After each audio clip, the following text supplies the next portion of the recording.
Get ready to enter the Thrive Time Show. We started from the bottom, now we here. We started from the bottom and we'll show you how to get here. Started from the bottom, now we here. We started from the bottom, now we here. We started from the bottom, now we're on the top. Teaching you the systems to get what we got. Colton Dixon's on the hooks, I break down the books. Z's bringing some wisdom and the good looks. As the father of five, that's why I'm alive.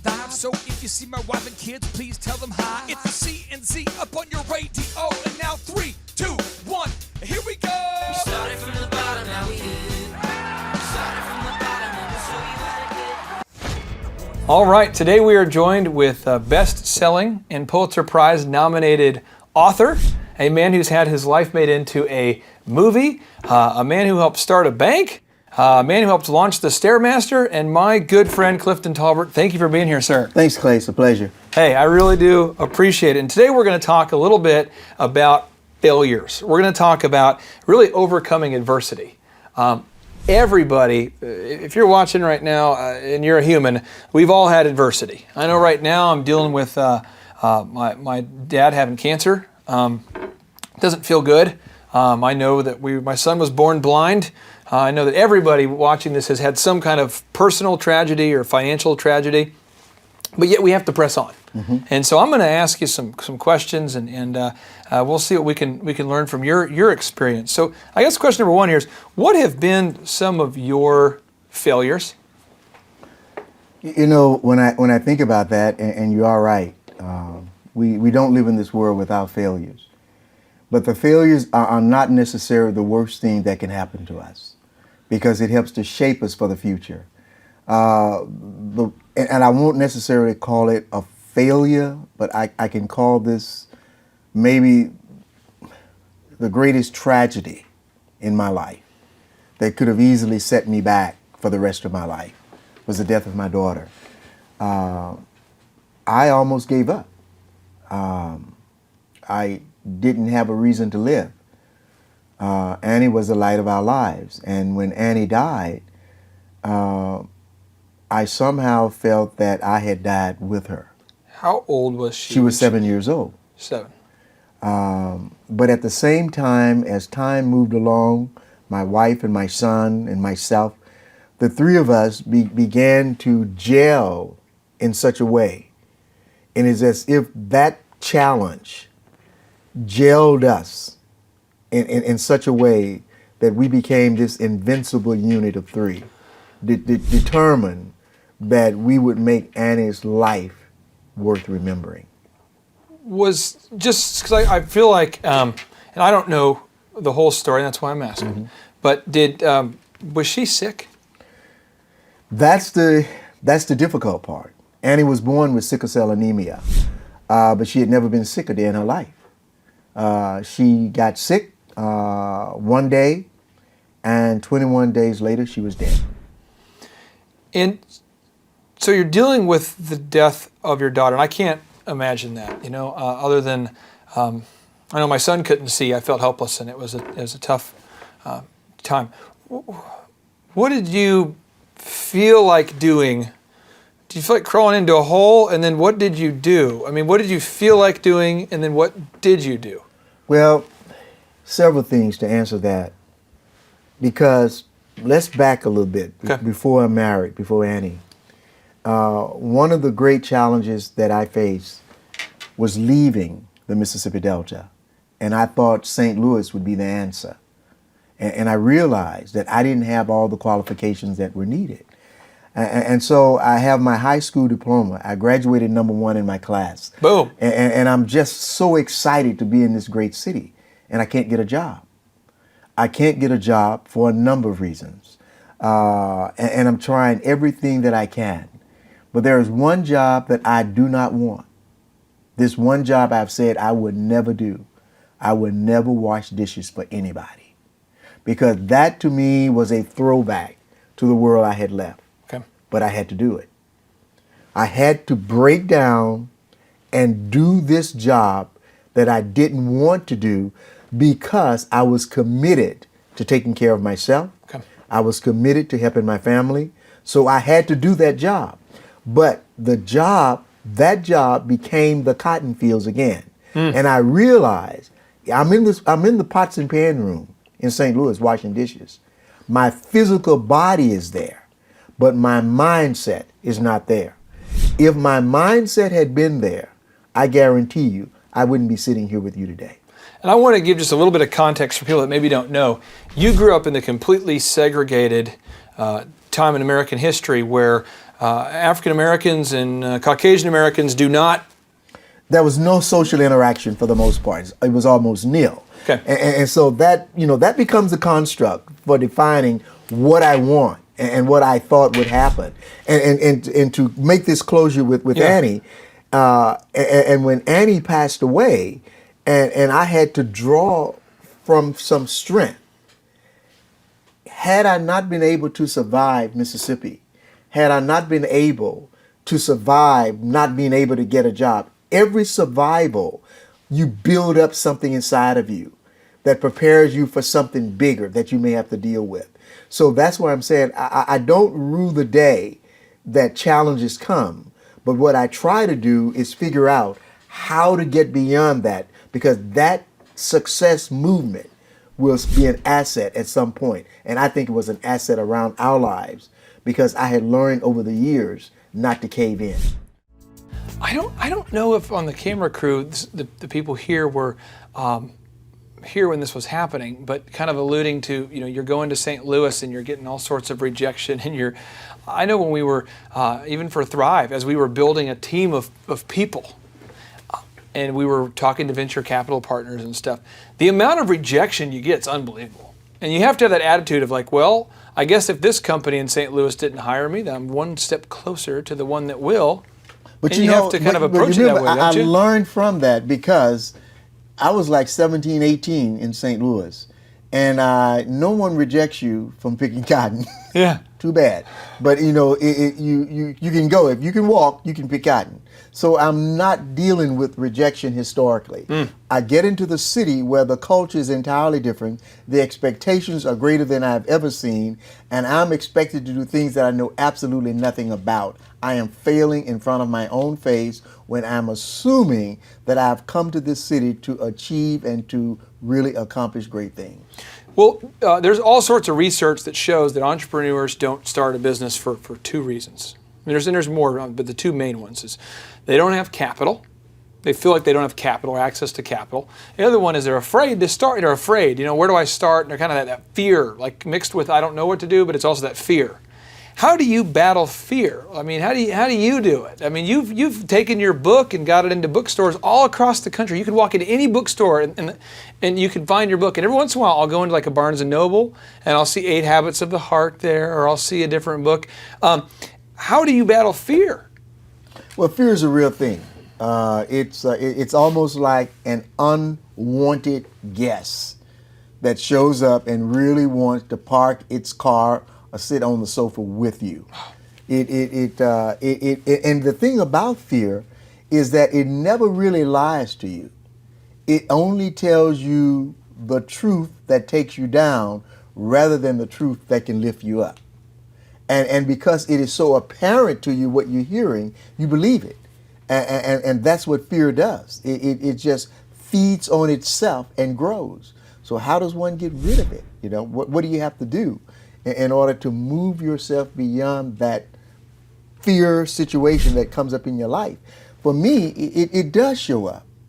But you also have to have memory of days when you didn't have fear, counting those little successes as if they were really, really big ones. And I think there's a couple moves you can do here if you're feeling like you're stuck with fear. I've heard people say you either have to be dumb or numb. Now, I kind of have a unique hybrid where I do both, I think. But what I'll do is if I am just freaked out, like today, we had a presentation today, and I'm a little bit freaked out because I know who's going to be there. I know who's going to be. I was thinking it's going to be a big crowd. Now we're down to just 3 or 4 people, and the 3 or 4 people who are there are the people who needed to be there. And I'm saying to myself, oh, because this is going to mean it's more one-on-one questions. It's a little scary. I don't know if you've ever done a presentation where you definitely need it to go well, and there's just, and so I am like, well, I'm not going to think about it at all, in fact, until the meeting, because I can't do anything with this thought. So I just plunged myself into busy work, doing other activities right up until the meeting, because I did not want to be nervous. I didn't want to allow that emotion, to fear, to get there. But that was a conscious decision on your part. And I think that's what we're telling the audience right now, is that fear is real. I mean, it is not a figment of your imagination. It's real. But you can also consciously decide not to give it a seat in your house. How do you then keep yourself moving forward when everything seems to be falling apart? Because as you start a business, you start running out of capital. Then you get capital. And then an employee quits. Now you got another hole in the boat. You run over here and you plunge, you block that, you plug that hole, and now you're just bailing water, and you're going, yeah, I'm good. I got the capital, I got the employee. And you're sitting on the boat, and you've got both. You're trying to hold those holes, and then you spring another leak called no customers, and now you're like, oh no, and so you're you're doing all that. And it feels like an entrepreneurship. It's like duct taping holes and trying to just keep on going. How do you do it? You do it. You just do it. Okay. But it's also an incredible learning process, because when you just do it, you really understand what you have done, and you're more in tune to how that outcome should be, and it becomes a treasure, for lack of a better term, of having accomplished something that you can put in your wheelhouse, because you're going to need that again. You're going to need that memory that, oh, wait a minute, 3 months ago I had this and I solved it. I just this morning, my dad, my dad, yeah. and he's battling cancer, and found out it's, spreading and all. It's a bad deal. And I'm driving to work today, and I just, that feeling, that emotional, just like, why is this happening to me? I start to feel that, what is the deal? What's going on? And I remember this morning, I just said to myself, I literally say it out loud while I'm driving. I say, I'm driving the Hummer of Love, and I'm like, it's going to be a great day. Dad's going to be proud. I'm calling him at the end of the day. I'm going to talk to my dad. I am not going to lose. I am not going to lose my energy today. I'm not going to get zapped. I'm done with it. I am done with that feeling. I'm moving on, and I'm talking to myself.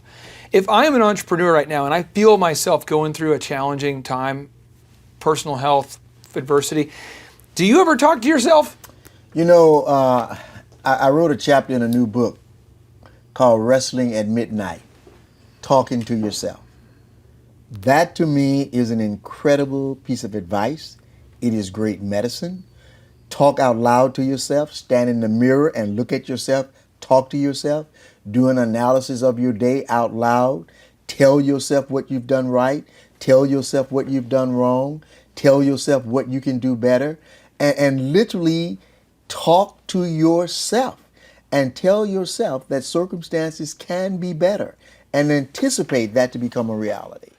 What's interesting is, as you say this, I know there's a lot of people watching this right now who are going, I feel kind of scared right now. If somebody is watching this and they feel like they are they're afraid to make the first step, what do you say to that person? You can't really run in the race if you're not at the starting line and you're not ready to get set, go.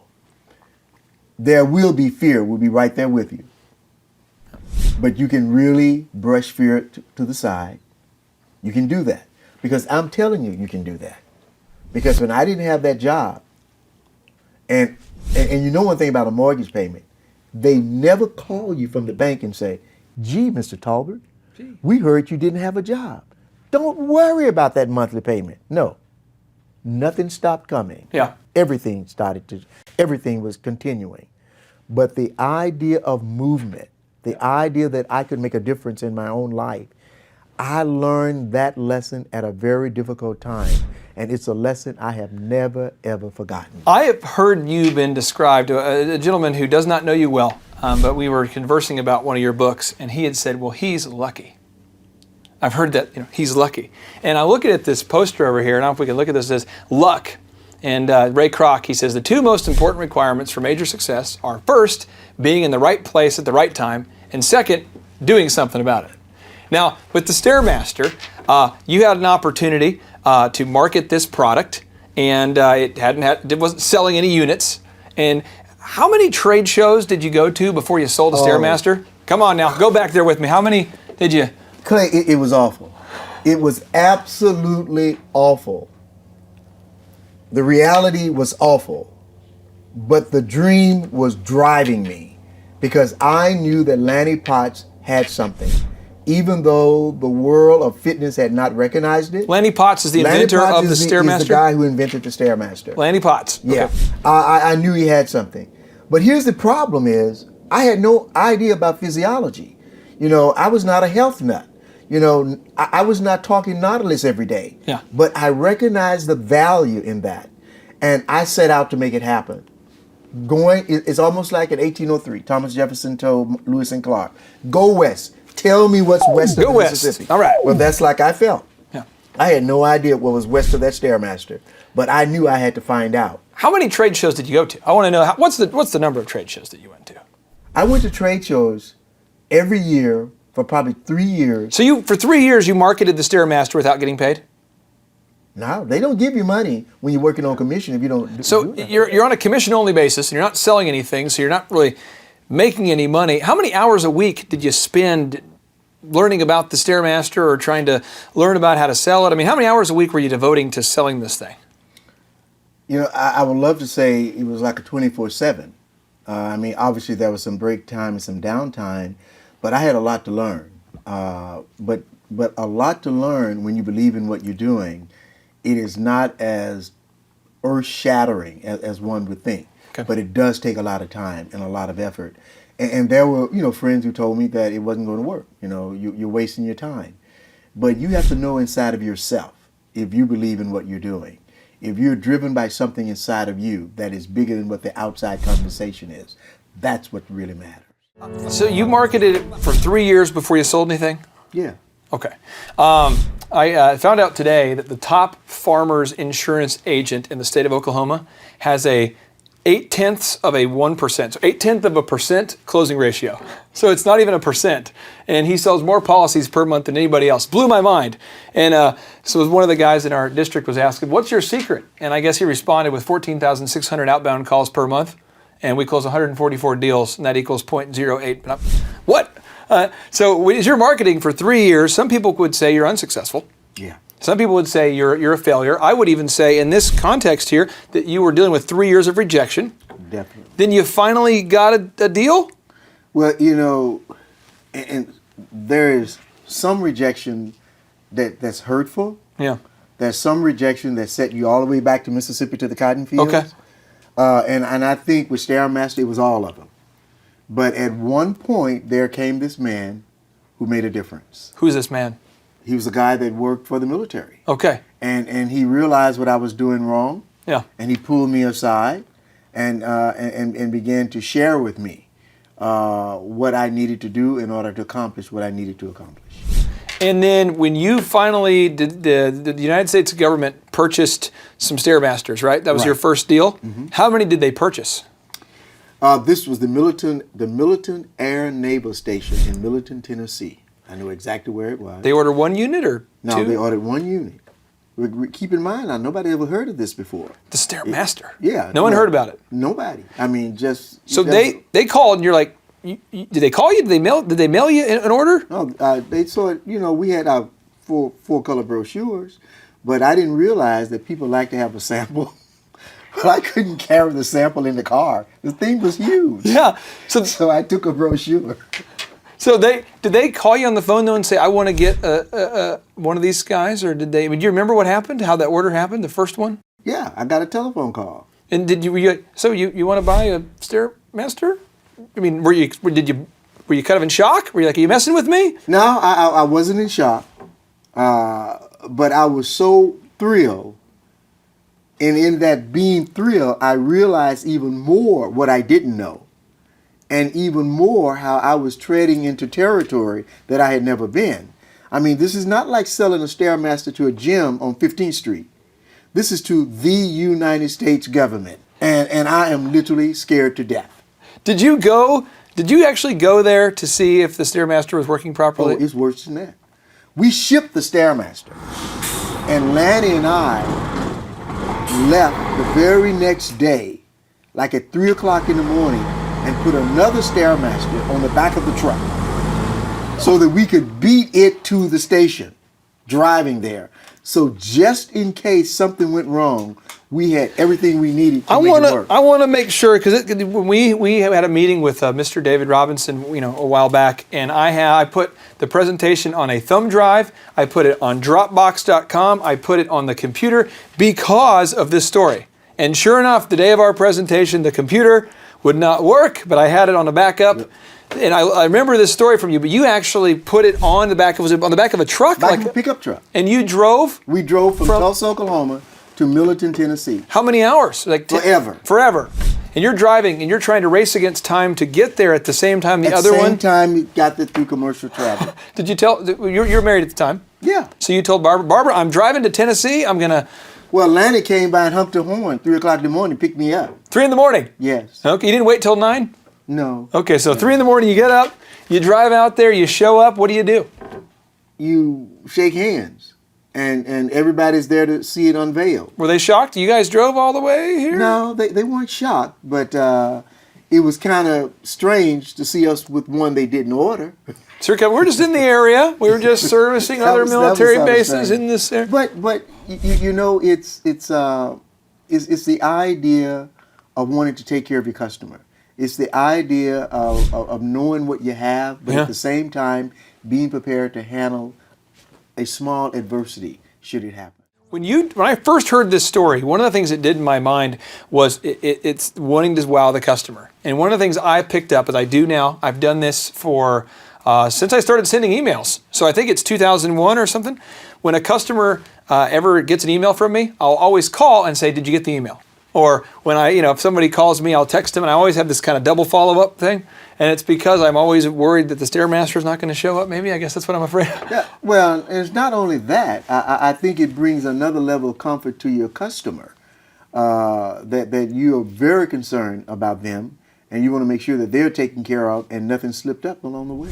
So if you had to quantify a number of rejections that you had, how many, hundreds of rejections before you sold? It was 3 years. Were there hundreds of rejections? There are two types of rejections. Okay. There are the rejections where people say, we have enough equipment. We don't need anything else. We're good right now. Yeah, we're good. Okay. And then there are the rejections that are the hurtful ones. Where in the world did you get this? These are stairs to where? You just stand on stairs and go nowhere. No, we don't want it. I got a lot of those. And so, but you were able to mentally say, hey, I left the cotton fields. I took a job washing dishes. If I can get through that, I can get through this. And that goes back to what we mentioned earlier. Whether it's failure, whether it's adversity, our ability to face these issues head on and to really take charge of our own lives, we are building up an asset base that we can draw from that prepares us for the future that we don't quite know how it will look, but we can be prepared for. I know with our son being, when he was born blind, that to me just took the air, out of my sail. It just kind of, and moving forward now, when I have a client that rejects me in some capacity, it happens all the time, I almost don't process it. And I had one guy I talked to who was a venture capital guy, and I'll never forget this. This just happened a while back. He says, no. And in my mind, I instinctively process as a need for additional information. And I said, well, let me ask you, what's your main concern? And I go again, and he says no. And I ask again, and I said, well, on the third time, I got a yes. And I remember talking to him, and he just commented, you don't seem to process no very well. And I just basically referenced, I guess I never articulated it that way, but it's kind of like, I've dealt with some adversity over here, and so, you telling me no doesn't really register in my mind. And, the easiest thing in the world is to kind of go with the flow. Okay. And if that flow is no, go with it. But I don't like no. Okay. Not when I know that I'm at a good position, I have something to offer. The other person may not know everything that I know about that, but to come out with just a blank no, You know, I recoil because I'm human. I recoil, but I don't recoil for more than 24 hours. Mm-hmm. Then I'm back at it again, finding another angle, another avenue in order to make it happen. You recoil, but usually it doesn't take you longer than about 24 hours, is what you're saying. That 48 hours is too long to worry about somebody else in that type of a situation. I've never seen you battle adversity where it's got you down for more than about 5 minutes. So I'm impressed that you said 24 hours. I'm human, just like everybody else. Now let me ask you this here. We're getting into the brass tacks of some specific action steps that the folks at home can imply. What do you do on a daily basis to stay positive? What are you doing on a daily basis to kind of stay positive? Or do you read a book every morning? Do you pray? What do you do? What's your process? Because all of us deal with failure. What is your thing to get yourself coached up every morning?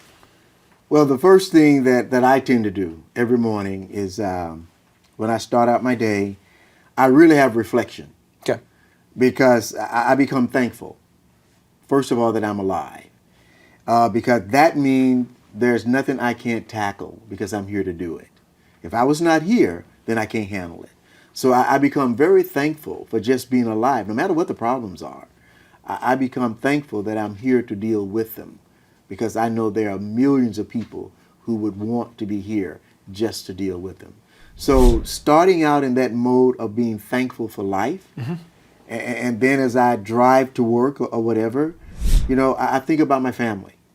And I think about what can I do to make their lives better, and I have to kind of guard myself there because I love work, but I also realize that my family and me, we have to have that time together as well.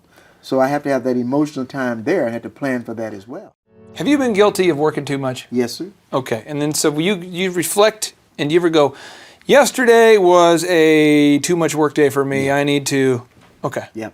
So on a daily basis, let's just say that yesterday you had a bad thing that happened.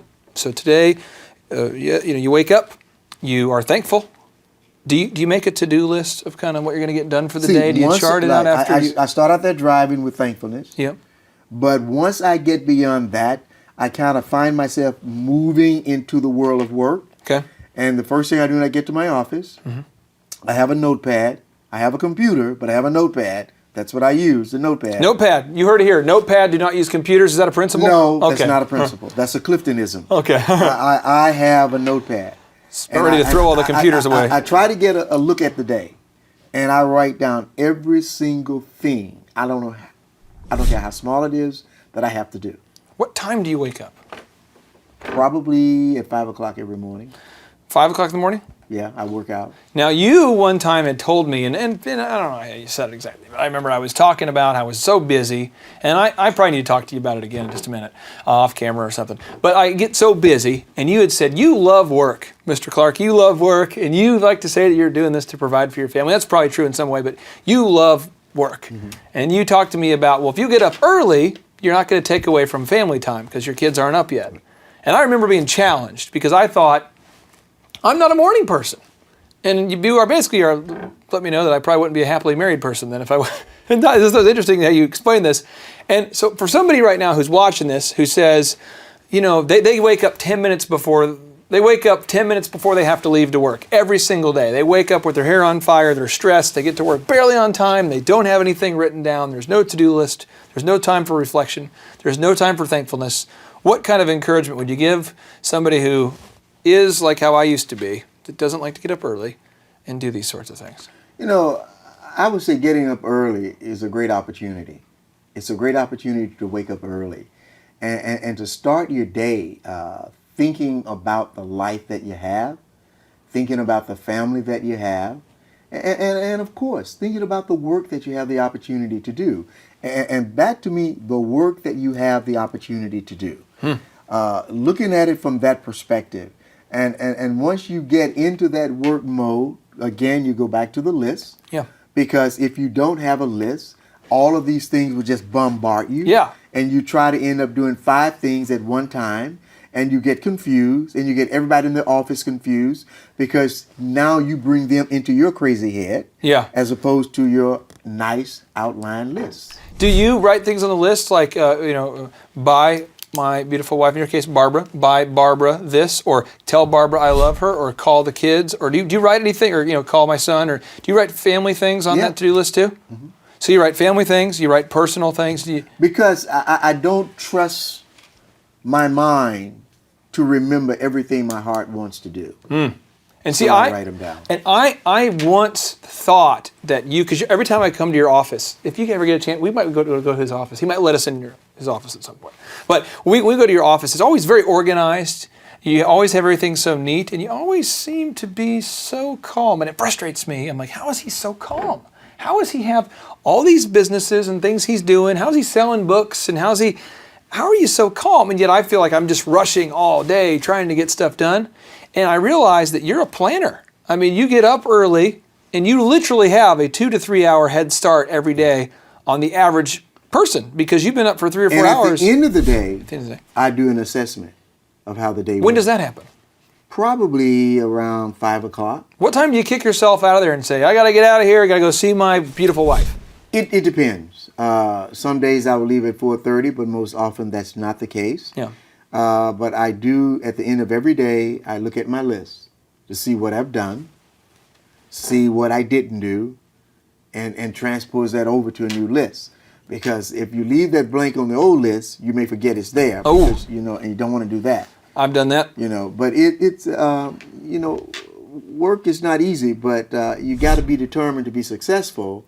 And those are the code words for hard work. So you just do it. Well, let's just say this as a capstone thought for the folks at home here. If I'm watching this and I am battling right now racism, I'm battling financial poverty, if I'm battling some kind of personal tragedy, if I'm battling some sort of adversity right now, some sort of perceived failure, something not good, what would you tell me? I think it's important for every individual to recognize his or her value. And more importantly, to have a resolution within themselves to succeed. Abraham Lincoln said the greatest thing that a person can do is to have that resolution within themselves to succeed. And that goes back to what we said earlier, that wrestling at midnight.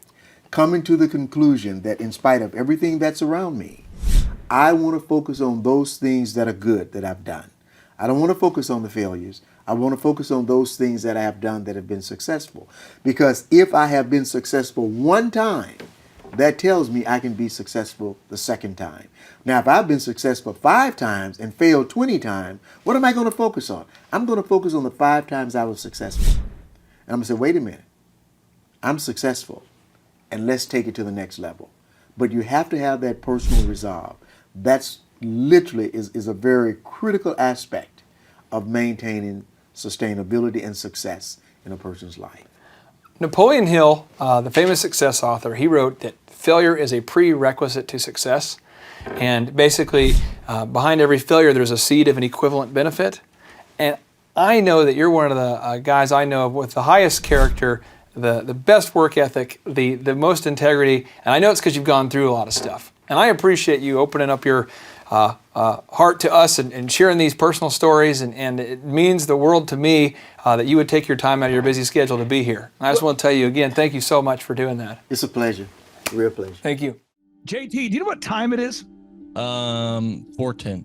It's Tebow time in Tulsa, Jerusalem, baby. Tim Tebow is coming to Tulsa, Oklahoma, June 27th and 28th. We've been doing business conferences here since 2005. I've been hosting business conferences since 2005. What year were you born? 1995. Dude, I've been hosting business conferences since you were 10 years old, but I've never had the 2-time Heisman Award winning Tim Tebow come present. And a lot of people, have followed Tim Tebow's football career on the field and off the field. And off the field, the guy's been just as successful as he has been on the field. Now, the big question is, JT, how does he do it? Well, they're going to have to come and find out because I don't know. Well, I'm just saying, Tim Tebow's going to teach us how he organizes his day, how he organizes his life, how he's proactive with his faith, his family, his finances. He's going to walk us through his mindset that he brings into the gym, into business. It is going to be a blasty blast in Tulsa, Jerusalem.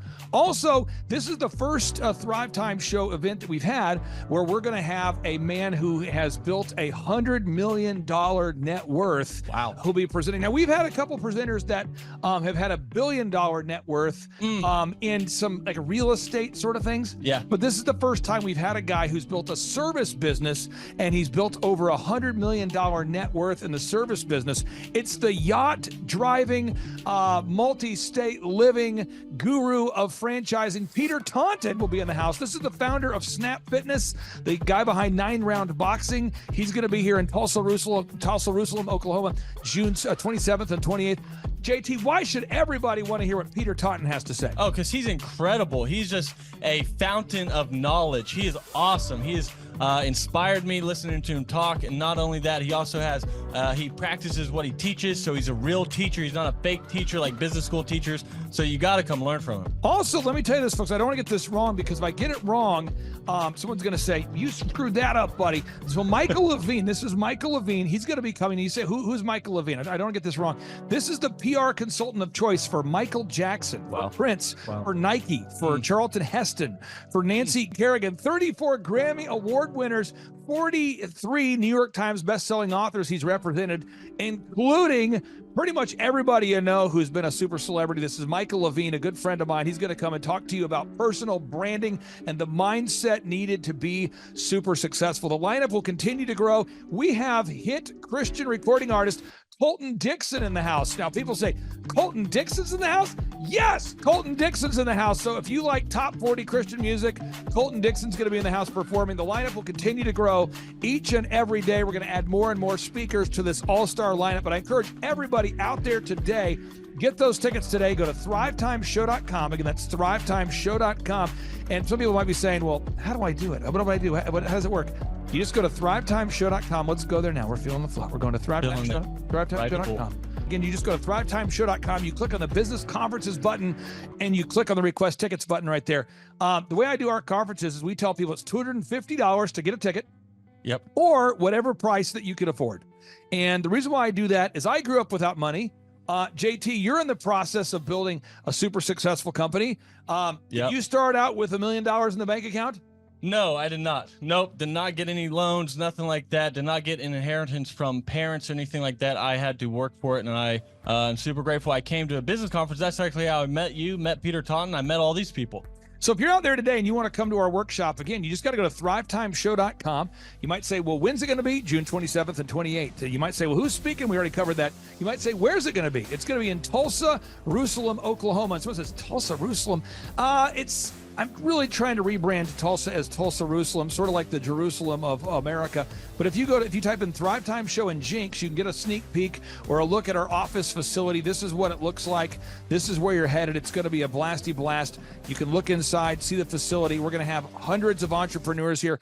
It is going to be packed. Now, for this particular event, folks, the seating is always limited because my facility isn't a limitless convention center. You're coming to my actual home office, and so it's going to be packed. So when? June 27th and 28th. Who? You're going to come. Who? You? I'm talking to you. You can just get your tickets right now at thrivetimeshow.com. And again, you can name your price. We tell people it's $250 or whatever price you can afford. And we do have some select VIP tickets, which gives you an access to meet some of the speakers and those sorts of things. And those tickets are $500. It's a 2-day interactive business workshop, over 20 hours of business training. We're going to give you a copy of my newest book, The Millionaire's Guide to Becoming Sustainably Rich. You're going to leave with a workbook. You're going to leave with everything you need to know to start and grow a super successful company. It's practical, it's actionable, and it's Tebow time right here in Tulsa, Jerusalem. Get those tickets today at thrivetimeshow.com. Again, that's thrivetimeshow.com. Hello, I'm Michael Levine, and I'm talking to you right now from the center of Hollywood, California, where I have represented over the last 35 years 58 Academy Award winners, 34 Grammy Award winners, 43 New York Times bestsellers. I've represented a lot of major stars, and I've worked with a lot of major companies. things. And I think I've learned a few things about what makes them work and what makes them not work. Now, why would a man living in Hollywood, California, in the beautiful sunny weather of LA, come to Tulsa? Because last year I did it and it was damn exciting. Clay Clark has put together an exceptional presentation, really life-changing, and I'm looking forward to seeing you then. I'm Michael Levine. I'll see you in Tulsa. James, did I tell you my good friend John Lee Dumas is also joining us at the in-person 2-day interactive Thrive Time Show Business Workshop? That Tim Tebow and that Michael Levine will be at. Have I told you this? You have not told me that. Oh, he's coming all the way from Puerto Rico. This is John Lee Dumas, the host of the chart-topping EOFire.com podcast. He's absolutely a living legend. This guy started a podcast after wrapping up his service in the United States military, and he started recording this podcast daily in his home, to the point where he started interviewing big-time folks like Gary Vaynerchuk, like Tony Robbins, and he just kept interviewing bigger and bigger names, putting out shows day after day.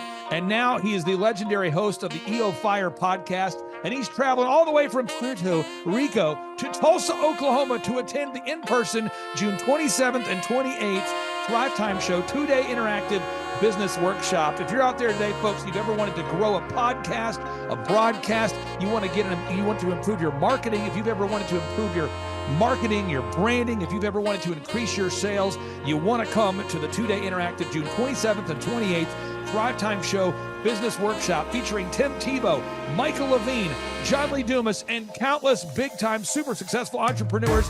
It's going to be life-changing. Get your tickets right now at thrivetimeshow.com. James, what website is that? ThriveTimeshow.com. James, one more time with more enthusiasm. ThriveTimeshow.com. Shot everything rides on tonight.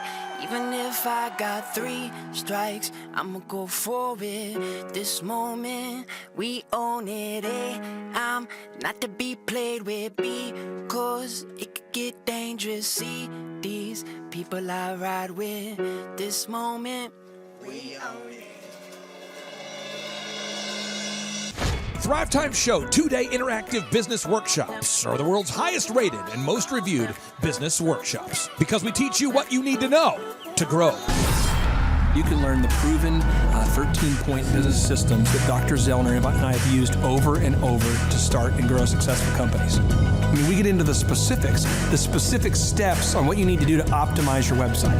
We're going to teach you how to fix your conversion rate. We're going to teach you how to do a social media marketing campaign that works. How do you raise capital? How do you get a small business loan? We teach you everything you need to know here during a 2-day, 15-hour workshop. It's all here for you. You work every day in your business, but for 2 days you can escape and work on your business and build these proven systems so now you can have a successful company that will produce both the time freedom and the financial freedom that you deserve. You're going to leave energized, motivated, but you're also going to leave empowered. The reason why I've built these workshops is because as an entrepreneur, I always wish that I had this. And because there wasn't anything like this, I would go to these motivational seminars, no money down, real estate, Ponzi scheme, get motivated seminars, and they would never teach me anything. It was like you went there and you paid for the big chocolate Easter bunny, but inside of it, it was a hollow nothingness. And I wanted the knowledge, and they're like, oh, but we'll teach you the knowledge after our next workshop. And the great thing is we have nothing to upsell. At every workshop, we teach you what you need to know. There's no one in the back of the room trying to sell you some next big get-rich-quick, walk-on-hot coals product. It's literally, we teach you the brass tacks, the specific stuff that you need to know to learn how to start and grow a business. And I encourage you to not believe what I'm saying, and I want you to Google the Z66 auto auction. I want you to Google elephant in the room. Look at Robert Zellner and Associates. Look them up and say, are they successful because they're geniuses, or are they successful because they have a proven system? When you do that research, you will discover that the same systems that we use in our own business can be used in your business. Come to Tulsa, book a ticket, and I guarantee you it's going to be the best business workshop ever, and we'll even give you your money back if you don't love it. We've built this facility for you, and we're excited to see you. And now you may be thinking, what does it actually cost to attend an in-person 2-day interactive Thrive Time Show business workshop? Well, good news. The tickets are $250 or whatever price that you can afford. What? Yes, they're $250 or whatever price you can afford. I grew up without money, and I know what it's like to live without money. So if you're out there today and you want to attend our in-person 2-day interactive business workshop, all you got to do is go to thrivetimeshow.com to request those tickets. And if you can't afford $250, we have scholarship pricing available to make it affordable for you. I learned at the Academy in Kings Point in New York. Acta non verba. Watch what a person does, not what they say. Whoa. Good morning, good morning, good morning. Robert Kiyosaki, the Rich Dad Radio Show. Today I'm broadcasting from Phoenix, Arizona, not Scottsdale, Arizona. They're close, but they're completely different worlds. And we have a special guest today. Definition of intelligence is if you agree with me, you're intelligent. And so this gentleman is very intelligent. I've done his show before also, but very seldom do you find somebody who lines up on all counts. And it's a Mr. Clay Clark. He's a friend of a good friend, Eric Trump. But we're also talking about money, bricks, and how screwed up the world can get in a few and a half hours.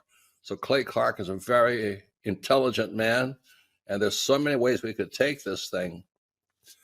But I thought, since you and Eric are close, Trump, what were you saying about what Trump can't, what Donald, who's my age, and I can say or cannot say? First of all, I have to honor you, sir. I want to show you what I did to one of your books here. There's a guy by the name of Jeremy Thorne, who was my boss at the time. I was 19 years old, working at Faith Highway. I had a job at Applebee's, Target, and DirecTV. And he said, have you read this book, Rich Dad, Poor Dad? And I said, no. And my father, may he rest in peace, he didn't know these financial principles. So I started reading all of your books and really devouring your books. And I went from being an employee to self-employed to the business owner to the investor. And I owe a lot of that to you. And I just wanted to take a moment to tell you thank you so much for allowing me to achieve success. And then I'll tell you all about Eric Trump. But I just want to tell you thank you, sir, for changing my life. Well, not only that, Clay, thank you, but you become an influencer. More than anything else, you've evolved into an influencer where your word has more and more power. So that's why I congratulate you on becoming. Because as you know, there's a lot of fake influencers out there too, or bad influencers. Yeah. So anyway, I'm glad you and I agree so much, and thanks for reading my books. Yeah. That's the greatest thrill for me today. Not a thrill, but recognition is when people, young men especially, come up and say, I read your book, changed my life. I'm doing this, I'm doing this, I'm doing this. I learned at the Academy in Kings Point in New York. Acta non verba. Watch what a person does, not what they say. Whoa. Hey, I'm Ryan Wimpy. I'm originally from Tulsa, born and raised here. I went to a small private liberal arts college and got a degree in business. And I didn't learn anything like they're teaching here. I didn't learn linear workflows. I learned stuff that I am not using, and I haven't been using for the last 9 years. So what they're teaching here is actually way better than what I got at business school. And I went what was actually ranked as a very good business school. The linear workflow for us in getting everything out on paper and documented is really important. Like we have workflows that are kind of all over the place, so having linear workflow and seeing that mapped out on multiple different boards is pretty awesome. That's really helpful for me. The atmosphere here is awesome. I definitely just stared at the walls, figuring out how to make my facility look like this place. This place rocks. It's invigorating. The walls are super, it's just very cool. The atmosphere is cool. The people are nice. It's a pretty cool place to be. Very good learning atmosphere. I literally want to model it and steal everything that's here at this facility and basically create it just on our business side.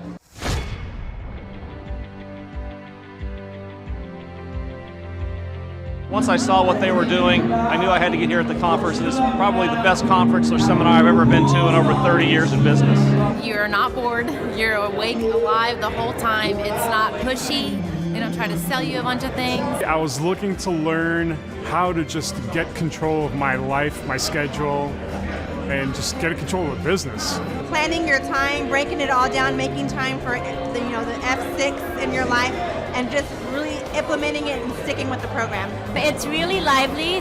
They're pretty friendly, helpful. and very welcoming. I attended a conference a couple months back, and it was really the best business conference I've ever attended. At the workshop, I learned a lot about time management, really prioritizing what's the most important. Biggest takeaways are, you want to take a step-by-step approach to your business. Whether it's marketing, what are those 3 marketing tools that you want to use, to human resources. Some of the most successful people and successful businesses in this town, their owners were here today because they wanted to know more from Clay, and I found that to be kind of fascinating. The most valuable thing that I've learned is diligence, that businesses don't change overnight. It takes time and effort, and you got to go through the ups and downs of getting it to where you want to go. He actually gives you the roadmap out. I was stuck, didn't know what to do, and he gave me the roadmap out step by step. We've set up systems in the business that make my life much easier, allow me some time freedom. Here you can ask any question you want. They guarantee it'll be answered. This conference motivates me and also give me a lot of knowledge and tools. It's up to you to do it. Everybody can do these things. There's stuff that everybody knows, but if you don't do it, nobody else can do it for you. I can see the marketing working. And it's just an approach that makes sense. Probably the most notable thing is just the income increase that we've had. Everyone's super fun, it's super motivating. I've been here before, but I'm back again because it motivates me. Your competition's going to come eventually, or try to pick up these tactics. So you better, if you don't, somebody else will. I'm Rachel with Tip Top Canine, and we just want to give a huge thank you to Clay and Vanessa Clark. Hey guys, I'm Ryan with Tip Top Canine. Just want to say a big thank you to Thrive 15. Thank you to Make Your Life Epic. We love you guys, we appreciate you, and really just appreciate how far you've taken us. This is our old house, right? This is where we used to live a few years ago. This is our old neighborhood. See? It's nice, right? So this is my old van and our old school marketing, and this is our old team. And by team, I mean it's me and another guy. This is our new house with our new neighborhood. This is our new van with our new marketing, and this is our new team. We went from 4 to 14, and I took this beautiful photo. We worked with several different business coaches in the past, and they were all about helping Ryan sell better and just teaching sales, which is awesome, but Ryan is a really great salesman. So we didn't need that. We needed somebody to help us get everything that was in his head out into systems, into manuals and scripts, and actually build a team. So now that we have systems in place, we've gone from 1 to 10 locations in only a year. In October 2016, we grossed 13 grand for the whole month. Right now it's 2018, the month of October. It's only the 22nd. We've already grossed a little over 50 grand for the whole month, and we still have time to go. We're just thankful for you, thankful for Thrive and your mentorship, and we're really thankful that you guys have helped us to grow a business that we run now instead of the business running us. Just thank you times 1,000. So we really just want to thank you, Clay, and thank you, Vanessa, for everything you've done, everything you've helped us with. We love you guys.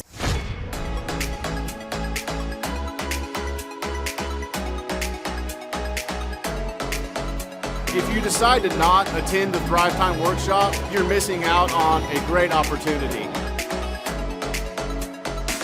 The atmosphere of Clay's office is very lively. You can feel the energy as soon as you walk through the door, and it really got me and my team very excited.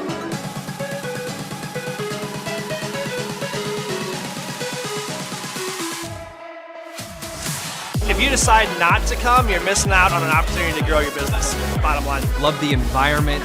I love the way that Clay presents and teaches. It's a way that not only allows me to comprehend what's going on, but he explains it in a way to where it just makes sense. The SEO optimization, branding, marketing. I've learned more in the last 2 days than I have the entire 4 years of college.